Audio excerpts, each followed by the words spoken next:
My name is Michael Joy. I'm the owner of the Chicago School of Mold Making, which we founded in 2002.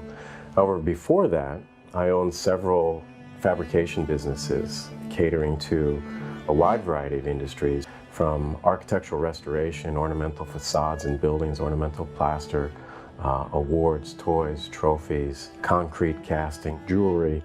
It seems like we touched almost every industry in one of the businesses that I was involved in.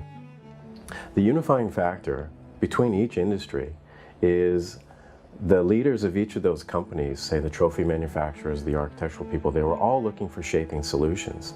They had the architects, they had the designers, they had the ability to create their vision on paper, but to actually make it into a shape or something that could be fastened to the side of a building, that's where things sort of trailed off.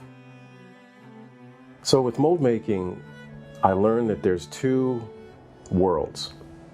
One is the industrial mold making side, largely used for manufacturing, plastic injection molding, car parts, things of this nature. But there's another side of manufacturing that is on the small scale, and that's artisanal mold making.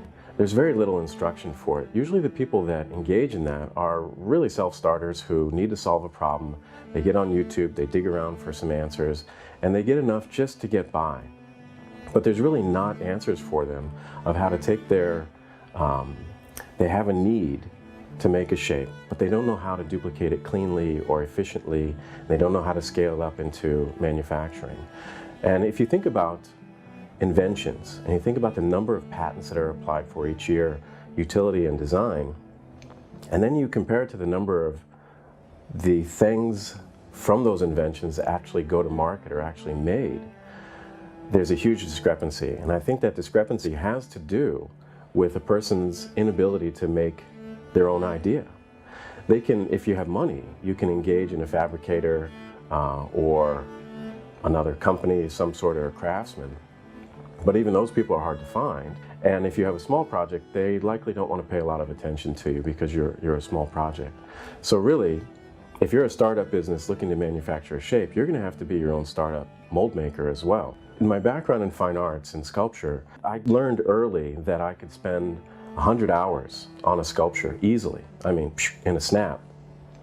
But then to have to put that sculpture in the kiln to fire it, or to put a surface treatment on it or something like that, anything could go wrong. And let's say everything went perfect.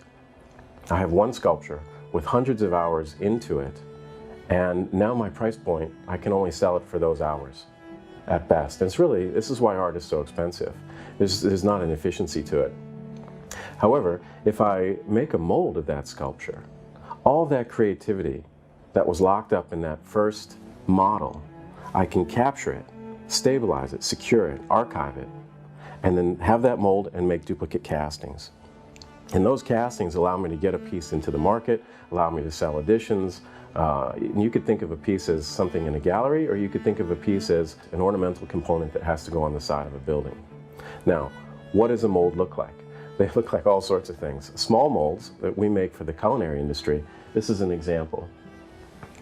It's just a very simple sphere mold. Unique qualities are it's self-locking.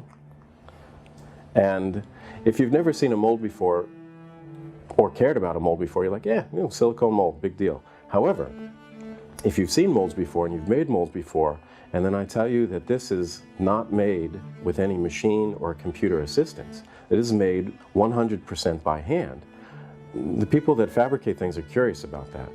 Just the other day I had a machine manufacturer come through our facility, and when I showed him the molds that we were making and a little bit about our processes, he said, this is the missing link. He said, this is what we're missing from the 3D printing to manufacture. Unless you have a 3D printing machine that is of the equivalent quality of those used in the aerospace industry, the automotive, or the military, 3D printing is really, it's not a manufacturing tool. It's part of the process. If I print a small chess piece, first off, because I'm limited in the size that I can make, that chess piece could take anywhere from 12 to 40 hours to print. It's just not manufacturing. However, if I make a prototype on that machine and then make a mold of that chess piece, I could change it into chocolate, I could change it into cement, I could change it into cast stone, I can change it into bronze, and it goes on and on. It's the transformation of materials from a 3D print that the value of manufacturing comes in.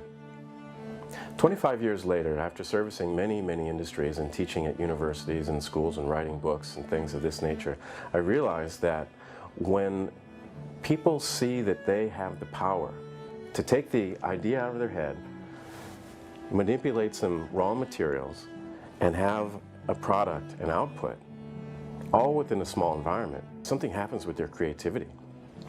People begin problem solving different. People get excited about shape and form and texture. They feel that they don't have to rely on somebody else to have their own ideas in place. And examples, we have people come to us all the time asking for solutions, and then they crush us with these non-disclosure agreements and these confidentiality things. And it's what company wants to sign on to this legal document that is really, really heavy-handed. If you have the ability to make your own things, you don't even need to worry about confidentiality. It's all in-house for you.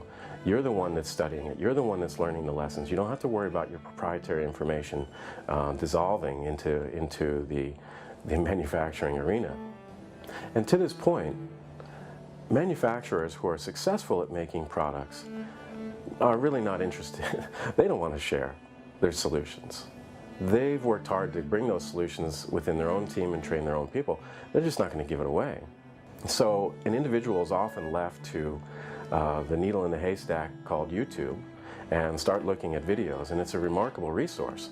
But the videos online are about mold making are really an introduction. The other day I came across a video about how to make a plaster mold to create a ceramic mug, and it had several 100,000 views in a short time, and I thought, oh my God. You know, and what I realized is it's not that those hundreds of thousands of people wanted to make a mug, it's that they wanted to understand a process. They wanted to be able to make their own creative expression in ceramics. They don't need a mug, they need the process. And so if they dig a little deeper, they'll get some of that process online. But the thing that's always missing is the specific technical instruction that lets somebody have a successful mold very quickly, and then how to make master molds of things to scale up their production. I worked with a young ceramicist not so long ago who needed this exact thing. She had to fulfill orders for a catalog house, and she was working day and night to do this, and I visited her studio and I saw, well, the problem is she's inefficient. And in boardrooms, the word efficiency is thrown around, efficient this, efficient that. Well, what it means to a small business, efficiency means that you get to go home earlier at night. You get to see your family. You get to have some money that you can reinvest into your business.